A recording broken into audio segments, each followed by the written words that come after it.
Hi, I'm Anna, and this is my February wrap-up. Well,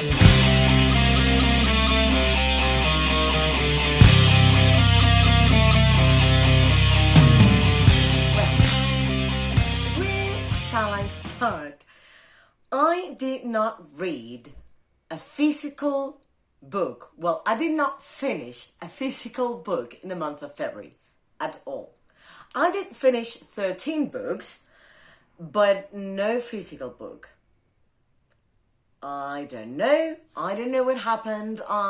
As I said before in some of my videos, university started this month and it was a mess. At the beginning of the month, it was my birthday. And you know, on your birthday, you don't read that much. So even though I was all day at home, I didn't read much on that day because I got gifts, a friend came visit, and you know, things happen on your birthday, you're overexcited, so sitting down to read was not an option. And yeah, with all the things happening, my mental health has not been very nice this month to me, let's say, except on my birthday that I was very excited.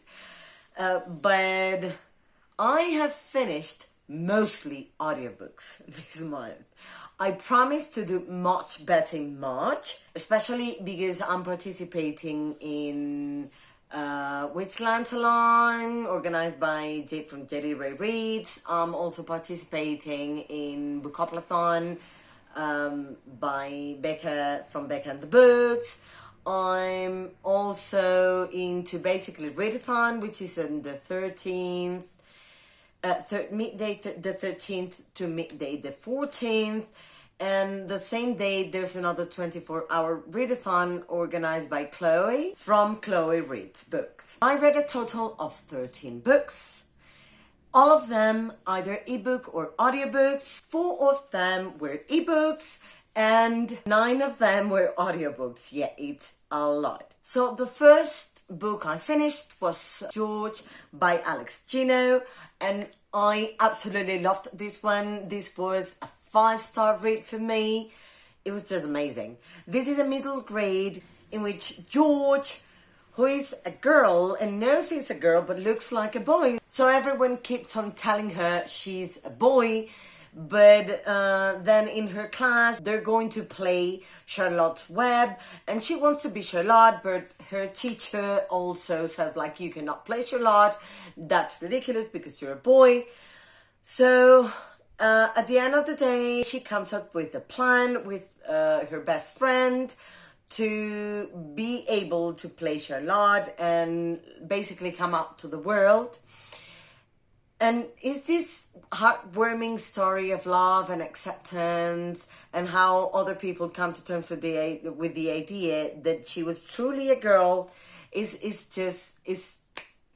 I have no words, it's too beautiful. So I highly recommend you read this one if you haven't yet. Then I listened to Night Books by J.A. White, and this is also a middle grade horror story in which you have many classical witches' tales within one, and it's mixed with horror, and it's just, I really liked this one, but I gave it 3 stars because I was not engaged enough.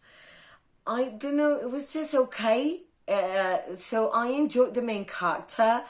Characters were, I think, properly profiled, but I'm not character driven, and it was meant to have an interesting atmosphere, but it was not as atmospheric to me as I was expecting it to be. I don't know if it makes sense, but I would recommend a read of this one if you want a light read with a bit of middle grade horror. Then I read Frostheart 2, Escape from Aurora by Jamie Littler. This is the second one in the trilogy. I believe the trilogy is called Frostheart, or I hope it is.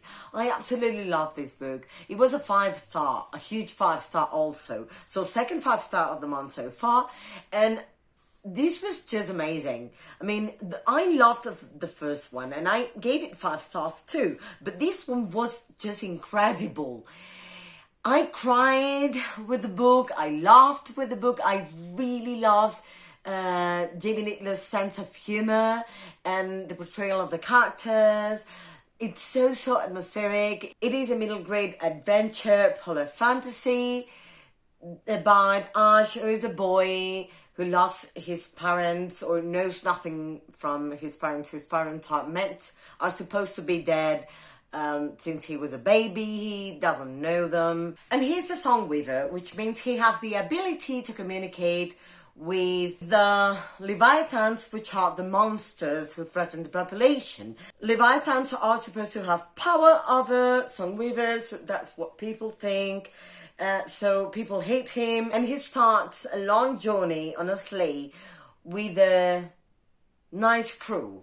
I don't want to tell you anything else. He's meaning to try and find his parents, and you have to read this one. It was incredible. It just got to my heart from page 1. Then I listened to The Only Good Indians by Stephen Graham Jones. And this is the story of 4 Blackfeet Indians from the US who made some mistakes when they were young, and some supernatural beings are still haunting them, and it's the consequences these actions they did have now in their lives. I liked the book. The story was interesting, but it wasn't that crazy to me. I gave it 3 stars, which is a fair enough rating.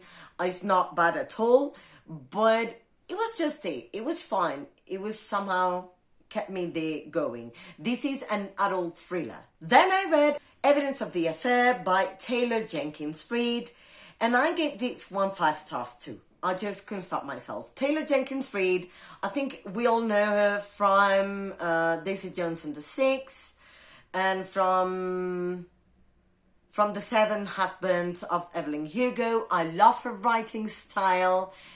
This one was a short story about a woman who finds out her husband's having an affair and decides to try and contact the husband of the other woman.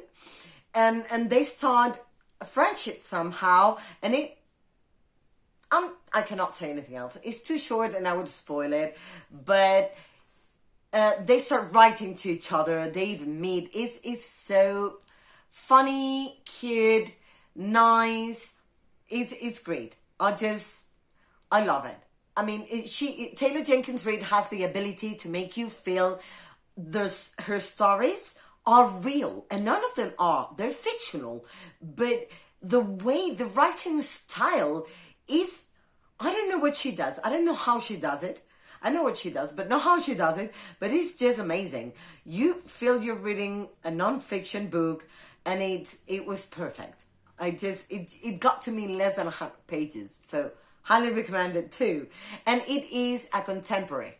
I also read The Girl in the Tower by Catherine Arden. This is the second one in the Winter Night trilogy, the first one being The Bear and the Nightingale, and I liked it a lot more. I started it with very low expectations because I was expecting to absolutely love the first one and wasn't that fond of it. I think I gave it 3 stars. I gave this one 5 stars. And I mean, it was a low 5 star, but it was 5 star anyhow. And this story based on Russian folklore, and it's a story of Vasha inspired in Vasilisa the Beautiful, which is Russian folklore myth. And she is different to every other person around. She's surrounded by Orthodox Catholic people, and she is a rebel, and she has the ability to see the old beings that live in the area. Basically, they're the old gods in Russia. She's portraying the importance of keeping your traditions and not just changing. And the whole story, she's tied to a frost demon, and her whole life and actions move around this fact. I cannot tell you anything else, but it's such a beautiful story. This second one was perfect for me. I started it, still hard to read. Catherine Arden makes a fantastic job at showing us the real writing style of Russian authors. It's just, they're dense, they're like slow, you feel like you have moved forward, and there are things happening in the story, but that's typical from Russians. It's not a negative thing whatsoever. Then I listened to Felix Ever After by Cassin Calendar. I absolutely loved King and the Dragonflies by the same author. It's just, they're incredible. I don't know how they do it, but they keep me stuck to a YA as if I was part of the YA population still. And the story is so beautiful. It's a story of coming to terms and discovering who you are, self-discovery, and coming to terms with that, and basically learning how to love yourself. I gave this one 4 stars and I highly recommend it. Then I listened to On the Come Up by Angie Thomas. And this is the story of a star who's a teenager who wants to become a rapper. And it tackles many current social issues regarding African Americans. It's a YA contemporary. And having read The Hate You Give and On the Come Up, I cannot wait to read Concrete Rose at all. I mean, I think it's going to be amazing too. I love her writing style. It's a very easygoing writing style, and her characters are so nicely developed. The background stories, there's nothing missing from them. Then I listened to In the Dream House by Carmen Maria Machado. And this is a memoir, it's a non-fiction, and it's a hard read. There are trigger warnings here for physical and mental abuse of your partner. And it's basically her journey through finding herself, through the different partners she has had. And it tackles the issue of same-sex violent relationships that are not properly contemplated by the law, because the law only considers there's harm done to a woman if it's a male who attacks. So it is hard sometimes, but it's amazing. So I give this one 4 stars and I highly recommend it too. Then I read The Final Empire by Brandon Sanderson. This is the first one in the Mistborn trilogy. It's a young adult epic fantasy and absolutely loved it. This was a 5-star from me. I'm currently reading The Well of Ascension, and I just cannot recommend it enough. This is a world in which there's magic, but it's a quite original, I found, type of magic in which people able to do magic are called allomancers, because they use metals to transform them into a way of releasing a certain power. Each metal works on a certain power. Most allomancers can only use one type of metal, so they have only one power, but there are certain people who are called the Mistborns who are able to use all the metals in their favor. And there's a revolution because they have a dictatorship, basically, quite a harsh one. And then they're forming a group of people to make a revolution against the Lord Ruler. I cannot tell you anything else, but you know what? Just read it. Then I listened to The Canterbury Murders by E.M. Powell. And this was medieval thriller / mystery story that was quite nice. It was, this cozy mystery. It reminded me a bit of The Name of the Rose and The Pillars of the Earth. Not as developed, but it was quite interesting. It's also a historical fiction somehow, because it has it includes many historical facts. And I loved the 2 main characters, who are the investigators, again quite similar to The Name of the Rose, but I quite enjoyed it, so I gave it 3 stars, and thank you very much to the author who gave it to me in exchange for a review. Then I listened to Anxious People by Friedrich Bachmann. This is a contemporary fiction, and it's kind of a mystery, but it's quite focused on portraying mental health. So it's the story of a bank robber who gets to a flat and somehow gets the people viewing the flat at the moment hostages, but becomes friends with them. And there are many personalities, but I think psychologists perfectly portrayed here anxiety, depression. I mean, content warnings or trigger warnings for those mental health issues, but it was funny, beautiful, and I believe in even heartwarming. I loved it. And what I loved the most is that at the end, it includes the national helpline. So in case you need to talk to someone, it's just, I loved it. I loved his reflections, the portrayal, and everything. Like, you don't know what's happening in somebody else's life. And when you get to know, you somehow feel close to them. And lastly, I finished Groan by Tiffany D. Jackson. And as the previous book I read by Tiffany D. Jackson, which was Monday's Not Coming, it was a masterpiece.